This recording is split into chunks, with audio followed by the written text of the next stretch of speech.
నమస్కారం అండి. పార్లమెంట్లో ఈ రోజున వక్ఫ్ బోర్డ్ సవరణ బిల్లు అధికారంలో ఉన్న ఎన్డీఏ పార్టీ ప్రవేశపెట్టింది. మనందరికీ తెలుసు. దాని మీద ముస్లిం పర్సనల్ లా బోర్డ్, దేశవ్యాప్తంగా ముస్లిం పెద్దలు కొంతమంది ఆందోళన చేస్తూ ఉన్నారు.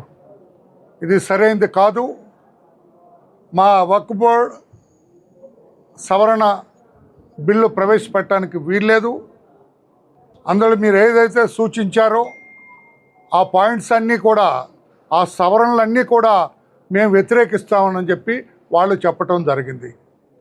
దీని మీద పార్లమెంట్లో జాయింట్ పార్లమెంటరీ కమిటీ వేయటం, వాళ్ళకి భారతదేశ వ్యాప్తంగా చాలా ముస్లిం ఆర్గనైజేషన్స్, ముస్లిం నాయకులు వీళ్ళందరూ కూడా వారికి ఈ సవరణలు చేయడానికి వీల్లేదని, ఒకవేళ సవరణలు చేయాలంటే వారు కొన్ని మార్పులు చేర్పులు సూచించడం జరిగింది.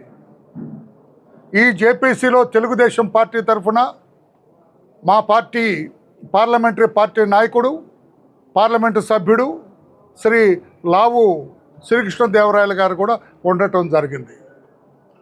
ఆయన చాలా బ్రహ్మాండంగా తెలుగుదేశం పార్టీ అభిప్రాయాలన్నీ కూడా ఆ జేపీసీలో క్రోడీకరించడం జరిగింది, అభిప్రాయాలు తెలియజేయటం జరిగింది. వారు చేపట్టిన 4 ప్రధానమైన సవరణల్లో 3 అభ్యంతరం లేదని తెలుగుదేశం పార్టీ తెలియజేయటం జరిగింది. 4వది ఏదైతే ముస్లిమేతరులు కూడా 2 ఉండాలి ఆ వక్ఫ్ బోర్డులో అని ఏదైతే వాళ్ళు సవరణ పెట్టారో దాన్ని పునరాలోచన చేయండి.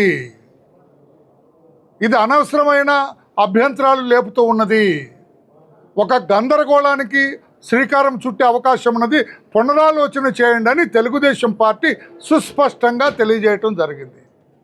ఐ రిపీట్, తెలుగుదేశం పార్టీ సుస్పష్టంగా తెలియజేసింది, పునరాలోచన చేయండి. దీని మీద మిగతా 3 అన్నీ అంగీకరించడం జరిగింది. పునరాలోచన చేయమని మిగతా ఈ ఏదైతే జేపీసీకి వచ్చిన అన్ని అర్జీలు కూడా అవే. చంద్రబాబు గారు దీని మీద సుస్పష్టంగా చెప్పారు.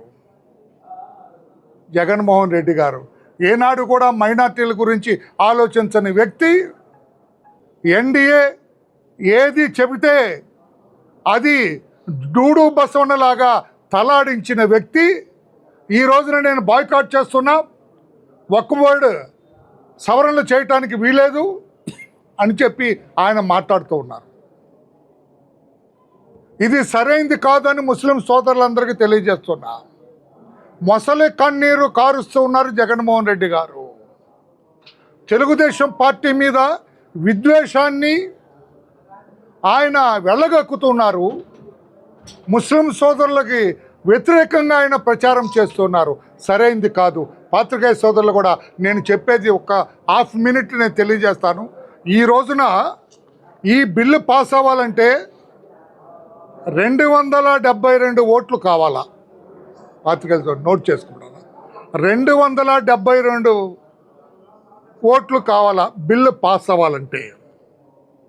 ఇప్పుడు out of 209 MPs supporting the ఎన్డీఏకి 293 మంది ఉన్నారు.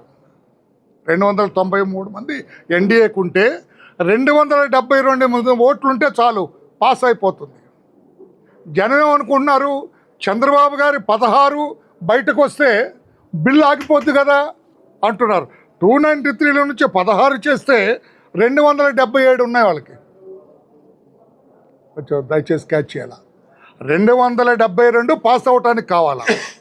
చంద్రబాబు గారు తెలుగుదేశం పార్టీ 16 సీట్లు కూడా ఓకే పక్కకు వస్తే 277 ఉన్నాయి అంటే పాస్ అవుద్దా ఆగుద్దా? పాస్ అయిపోతుంది కదా.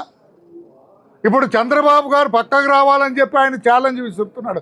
ఓయ్ అమాయక చక్రవర్తి, చదువు సంఖ్య లేని జగన్మోహన్ రెడ్డి గారు, నీకు అర్థమై చావదు. ఇది ఒక సంఖ్య, ఇది ఓటర్ల సంఖ్య ఇది. అందుకని తెలుగుదేశం పార్టీ పార్లమెంటులో ఈ వక్ఫ్ బోర్డు సవరణ బిల్లుకి ఓటు వేసినా వేయకపోయినా బిల్లు పాస్ అవుతుంది. బిల్లు ఏం ఆగదు. ఇది అర్థం చేసుకోమని ఆ అమాయక చక్రవర్తి